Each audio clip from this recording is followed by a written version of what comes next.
Hi friends, இப்போ நம்ம பார்க்குற இடம் கொடைக்கானல் சில்வர் ஃபால்ஸ். நீங்கள் கொடைக்கானல் ஹில்ஸில் ட்ராவல் பண்ணோன்னா மொதல் பார்க்குற இடம் இந்த சில்வர் ஃபால்ஸ் தான். பிரம்மாண்டமாக இருக்கும். இந்த சுற்று வட்டார ஏரியாவில் இருக்க தண்ணி பூரா இந்த இந்த மெயின் அருவியில் வந்து தான் கீழே போகுதுன்னு சொல்கிறாங்க. வந்தீங்கன்னா ஒரு செகண்ட் நின்று பாருங்கள், அருமையாக இருக்கும். அப்படியே இந்த ஃபால்ஸை பார்த்துட்டு நாங்கள் புக் பண்ணியிருந்த ரூமுக்கு கிளம்பினோம் நண்பர்கள்லாம்.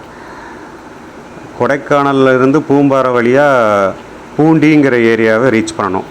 அங்கே ரீச் பண்ணால் தான் ஹேவன் வேலி ரெசார்ட்டுன்னு சொல்லி இந்த பூண்டி ஏரியாவில் தான் இருக்குது. அதோடய லொக்கேஷனில் தான். நீங்கள் கொடைக்கானல் பூண்டி ஹேவன் வேலின்னு சர்ச் பண்ணாலே கூகுளில் இதோட லிங்க்கெல்லாம் வந்துடுது.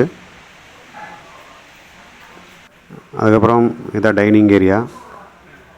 நம்ம உள்ளேயும் சாப்பிட்லாம், வெளியும் டேபிள் போட்டிருக்காங்க, வெளியும் சாப்பிட்டுக்கலாம். அதே மாதிரி ஃபுட்டு ஆர்டர் கொடுக்குறது பார்த்திங்கன்னா, நம்ம இன்றைக்கி ரூம் புக் பண்ணுறோம் அப்படின்னா லஞ்சுக்குள்ளே நம்ம ரூமுக்கு வந்துடுவோம் அப்படின்னா நம்ம ஆர்டர் கொடுத்தா நான்வெஜ் எதுனாலும் சரி அதுக்கு தனி பேமெண்ட் இருக்குது, அவங்க செஞ்சு கொடுத்துருவாங்க. டின்னரும் அதே கான்செப்ட் தான். மறுநாள் காலையில் தான் காம்ப்ளிமெண்ட்டு. அந்த காம்ப்ளிமெண்ட் பார்த்திங்கன்னா பொதுவாக எப்பயும் போல் இட்லி, தோசை, சட்னி, சாம்பார் இதுதான் ஃப்ரீ. மற்றபடி அடிஷ்னலாக நம்ம வேறு எது ஆர்டர் கொடுத்தாலும் அதுக்கு பேமெண்ட் பண்ணுற மாதிரி வரும்.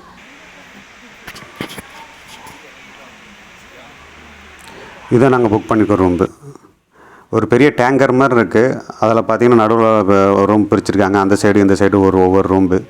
மொத்தம் இது 2 ரூம் இருக்குது. இதில் நாங்கள் பார்த்திங்கன்னா 40,000 40,500 அந்த ரேஞ்சு வந்துச்சு. சீசனுக்கு தகுந்த மாதிரி கொஞ்சம் கொஞ்சம் ஒரு 500 ரூபா முன்ன பின்ன மாற்றங்கள் வருன்றாங்க.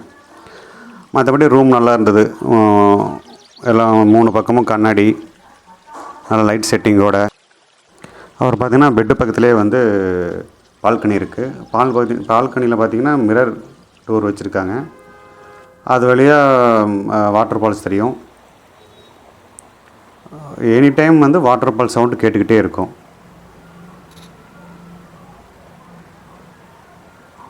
அங்கே தெரியுங்களா, அதுதான் ஒரு 1/2 கிலோமீட்டர் நம்ம கீழே இறங்கி ரைட் சைடு வந்து பாதையில் போகிற மாதிரி இருக்கும்.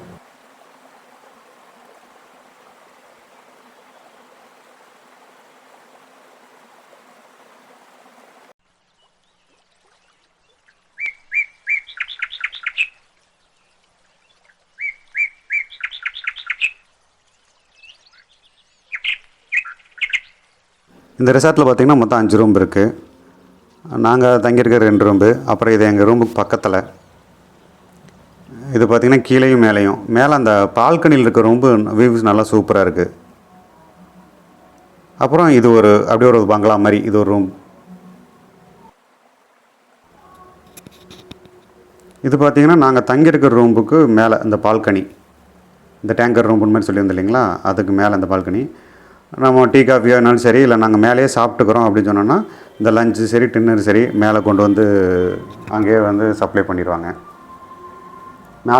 மேலே பால்கனியில் உட்காந்து பார்த்திங்கன்னா சுற்றி அந்த வியூ அருமையாக இருக்கும். அப்புறம் அந்த ஃபால்ஸோட சவுண்டு இது எல்லாமே இங்கே செம்மையாக இருக்கும். நல்ல வியூ.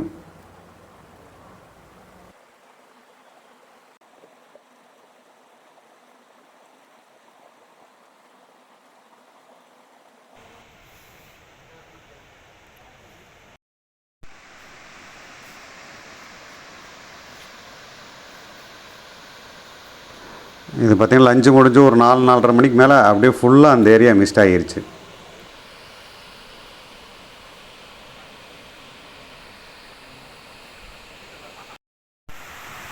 இது ஆற்றுக்கு போகிற வழி.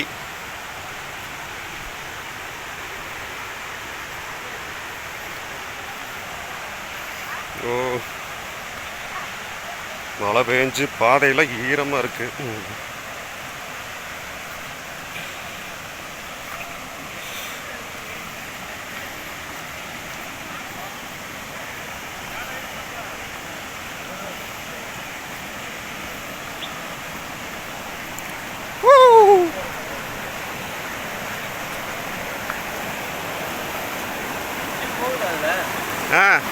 அந்த பாதை இதில் நல்ல இதெல்லாம் கீழே தானே வரும்.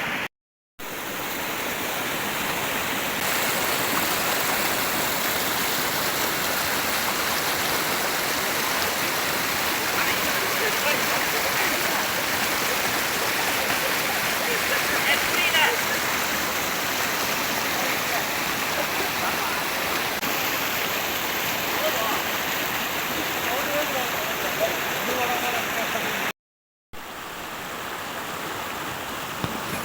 இது பார்த்திங்கன்னா மறுநாள் காலையில் ஒரு ஒரு 10:30 11 மணி இருக்கும் அந்த ரேஞ்ச். சாத்தில் போய் குளிச்சுக்கலாம் அப்படின்னு போகும்போது ஃபுல்லாக மிஸ்டாக இருந்துச்சு. நல்லா கூலிங் செமையாக இருந்தது. அந்தமாரி ஃபோட்டோ ஷூட் பண்ணுறதுக்கு செம இடம். நல்லா ஃபோட்டோகிராஃப் பண்ணிக்கலாம். கொடைக்கானல் வந்தீங்கன்னா இந்த பூண்டி ஏரியா பிளான் பண்ணிங்கன்னா இந்த ரெசார்ட் மிஸ் பண்ணாதீங்க. நாங்கள் ஆற்றலங்க குளியெல்லாம் போட்டு முடிச்சுட்டு அங்கேயே பிரேக்ஃபாஸ்ட் முடிச்சுட்டு அப்படியே கிளம்பிட்டோம். கிளம்பி வர வழியில் மன்னவன்னூர் சுழல் சுற்றுலா மையம்னு ஒன்று இருந்துச்சு. அப்புறம் அதுக்குள்ளே வந்து ஸ்டார்டிங் என்ட்ரன்ஸ்லேயே டிக்கெட் எடுக்கிறது இருந்தது. தலைக்கு 10 ரூபா சொன்னாங்க. அப்போ உள்ள என்ட்ரன்ஸ்குள்ளேயே உள்ளே போனதுமே டீ ஸ்டால் இருந்துச்சு. அப்புறம் உள்ள ஹோட்டலையும் இருக்குது. வேணுங்கிறதும் அங்கேயே கூட நம்ம சாப்பிட்டுக்கலாம். அப்புறம் உள்ள ஒரு பெரிய லேக் ஒன்று இருக்குன்னாங்க. அதை பார்க்க தான் இப்போ உள்ளே போயிட்டுருக்கோம்.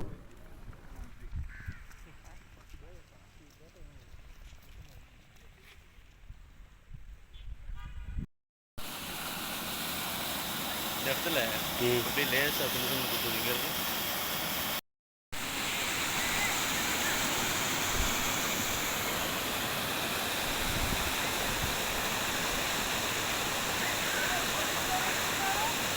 உள்ள லேக்கு வந்தாச்சு.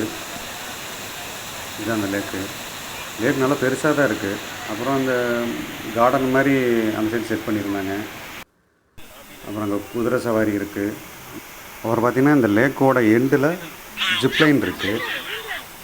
அது பார்த்திங்கன்னா ஒரு ஆளுக்கு 500 டிக்கெட்டு சார்ஜ் பண்ணுறாங்க. அப்புறம் வெயிட்டு பார்த்திங்கன்னா 70 கிலோக்குள்ளே தான் இருக்கணும்னு கண்டிஷன் இருக்குது. அப்புறம் அவங்க சில விதிமுறைகள் சொல்கிறாங்க. காலை இந்த மாதிரி நீட்டின மாதிரியே போகணும். ரோப்பை நல்லா கெட்டியாக பிடிச்சிக்கணும். ட்ரெஸ்ஸெல்லாம் அவங்க கொடுக்குற ஜாக்கெட்டெல்லாம் டைட்டாக இருக்காங்கிறத உறுதி பண்ணிக்கணும் அப்படிங்கிறதெல்லாம் சொல்கிறாங்க. செல்ஃபோன் யூஸ் பண்ணக்கூடாதுன்றாங்க. இதில் முக்கியமான விஷயம் என்னென்னா, இதில் இருக்கிற இந்த ரிஸ்க்கு வந்து நம்மளோட ஓன் ரிஸ்க் தான். அவங்க இதை எந்த விதத்திலும் பொறுப்பு எடுத்துக்க மாட்டேன்னு சொல்லி ஒரு ஃபார்ம் ஒன்று இருக்குது. அதில் நம்ம கையெழுத்து போட்டு தான் இதில் இறக்கவே விடுறாங்க. இங்கே எல்லாத்தையும் சுற்றி பார்த்துட்டு அப்படியே நாங்கள் இங்கேருந்து கிளம்பிட்டோம். ஏன்னா இங்கே இப்போ ஈவினிங் ஆயிடுச்சு. மறுநாள் தங்கறதுக்கு ஒரு ரூம் ஒன்று பக்கத்துலேயே ஒன்று புக் பண்ணியிருந்தோம். ஒரு க்யூப் டைப்பில் ஒரு ரூம் மாதிரி. அது நல்லா இருந்துச்சு. அது இந்த இதுதான். இதோட வீடியோ அடுத்த பதிவில் நான் போடுறேன். தேங்க்யூ ஃபார் வாட்சிங்.